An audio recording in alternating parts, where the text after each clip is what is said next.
છેલ્લા 3 વર્ષની અંદર બોટાદ શહેર અને બોટાદ જિલ્લાનો ખૂબ વિકાસ થવાના કારણે આજુબાજુના તાલુકાના લોકો, આજુબાજુના જિલ્લાના લોકો બોટાદમાં રોજગારી કમાવા માટે આવી રહ્યા છે। ત્યારે રૂપિયા 300 કરોડથી વધુના ખર્ચે રિંગ રોડ મંજૂર કરવામાં આવ્યો છે।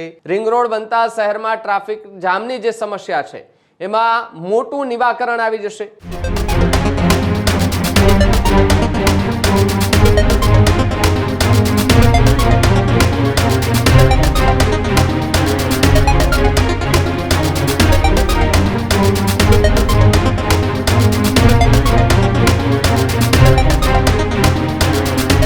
સમાચારોમાં આગળ વાત બોટાદની કરીએ તો બોટાદ જિલ્લા અને બોટાદ શહેરના લોકો માટે ખુશખબર સામે આવી રહી છે। ઉમેશ મકવાણાની રજૂઆતથી બોટાદની ફરતે 40 કિલોમીટરનો 4 લેન રિંગ રોડ બનવા જઈ રહ્યો છે। રૂપિયા 300 કરોડથી વધુના ખર્ચે રિંગ રોડ મંજૂર કરવામાં આવ્યો છે। બોટાદ શહેરની ટ્રાફિક સમસ્યાનો એ હવે જે છે તે અંત આવવાનો છે। વિધાનસભામાં રિંગ રોડ મુદ્દે પ્રશ્ન પૂછાતા સરકારનો સકારાત્મક જવાબ જોવા મળ્યો। 5,560 લાખથી વધુની રકમે સર્વે માટે ફળવાય છે। ત્યારે હીરા બજાર અને માર્કેટિંગ યાર્ડ સુધી અવરજવર જે છે તે સરળ થશે। નજીકના સમયમાં સર્વે પૂર્ણ કરી સાથે જ એલાઇનમેન્ટ પ્રક્રિયા જે છે તે શરૂ કરવામાં આવશે। રિંગ રોડ બનતા શહેરમાં ટ્રાફિક જામની જે સમસ્યા છે એમાં મોટું નિવારણ આવી જશે। ધારાસભ્ય ઉમેશ મકવાણાએ આ અંગે પહેલી પ્રતિક્રિયા પણ આપી છે। વિપક્ષના નેતા હોવા છતાં રજૂઆત સાંભળી છે તે પ્રકારની વાત કરતા ઉમેશ મકવાણા જે છે તે હાલ જોવા મળી રહ્યા છે। ત્યારે બોટાદ અને આસપાસના વિસ્તારોમાં છેલ્લા કેટલાય સમયથી ટ્રાફિક જે છે તેની સમસ્યા ખૂબ વધતી જતી હોય છે।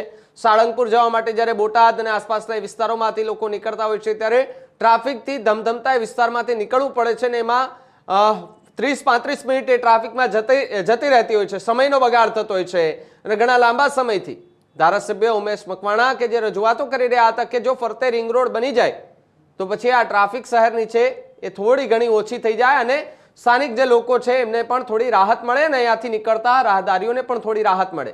વિધાનસભામાં આ પ્રશ્ન પૂછાતા જ સરકારમાંથી સકારાત્મક જે છે તે જવાબ મળ્યો અને આ જવાબ મળતાની સાથે જ ટૂંક જ સમયમાં બોટાદ અને આસપાસના વિસ્તારોમાં જે ટ્રાફિક જામની સમસ્યા છે તેનું નિવારણ આવી જવાનું છે। એટલે કે ધારાસભ્ય ઉમેશ મકવાણાની એ રજૂઆત જે છે તે આખરે સફળ થઈ છે ને જે સરકાર છે સરકારે પણ એમની વાતને યોગ્ય સ્થાન આપી અને એ 4 લેન રોડની જે વાત કરવામાં આવી, રિંગ રોડની વાત કરવામાં આવી હતી એ મંજૂરી મળશે તેવી પણ વાત હાલ સામે આવી રહી છે।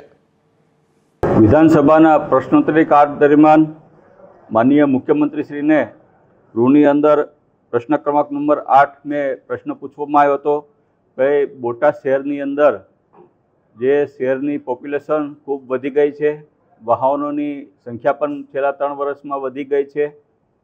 છેલ્લા 3 વર્ષની અંદર બોટાદ શહેર અને બોટાદ જિલ્લાનો ખૂબ વિકાસ થવાના કારણે આજુબાજુના તાલુકાના લોકો, આજુબાજુના જિલ્લાના લોકો બોટાદમાં રોજગારી કમાવા માટે આવી રહ્યા છે। ત્યારે વાહનોની સંખ્યા વધવાના કારણે ટ્રાફિકની ખૂબ મોટી સમસ્યા બોટાદ શહેરમાં સર્જાણી હતી। ત્યારે માનનીય મુખ્યમંત્રીશ્રીને મેં એક પ્રશ્ન પૂછ્યો હતો કે ભાઈ બોટાદ શહેર ફરતે રિંગ રોડ બનાવવાની કામગીરી હાલ કયા તબક્કે પહોંચવામાં આવી છે, સર્વે કયા તબક્કે કરવામાં આવ્યો છે, કુલ કેટલા કિલોમીટરનો બોટાદ શહેર ફરતે રિંગ રોડ બનાવવામાં આવશે, રોડની પહોળાઈ કેટલા કિલોમીટરની કેટલી મીટરની રહેશે, જેના જવાબમાં માનનીય મંત્રીશ્રીએ જવાબ મને આપવામાં આવ્યો છે કે બોટાદમાં હાલ અત્યારે પ્રાથમિક તબક્કે સર્વેની કામગીરી શરૂ કરવામાં આવી છે। અંદાજે 5 કરોડ કરતાં વધારે રકમ આ સર્વેની કામગીરીમાં ફાળવી દેવામાં આવી છે। સાથોસાથ નજીકના જ સમયની અંદર સર્વેની કામગીરી પૂર્ણ કર્યા પછી એલાઇનમેન્ટની મંજૂરીની હાલ અત્યારે પ્રોસેસ ચાલુ કરી દેવામાં આવી છે। એટલે કે આવનારા સમયની અંદર બધી પ્રોસેસ પૂર્ણ કર્યા પછી બોટાદ શહેરમાં રિંગ રોડની કામગીરી સરકાર તરફથી મંજૂર કરવામાં આવી છે। તે મંત્રીશ્રીએ ગૃહના મારફત મને જવાબ આપવામાં આવ્યો છે। એટલે બોટાદની શહેરની જનતા માટે અને જિલ્લાની જનતા માટે આ આનંદનો સમય છે કે ભાઈ એક વિપક્ષના ધારાસભ્ય હોવા છતાં પણ રાજ્ય સરકારે બોટાદની જે ટ્રાફિકનો પ્રશ્ન હતો, ખૂબ માથાનો દુખાવાનો પ્રશ્ન હતો, એ આજે રિંગ રોડ બોટાદમાં હવે બનવા જઈ રહ્યો છે।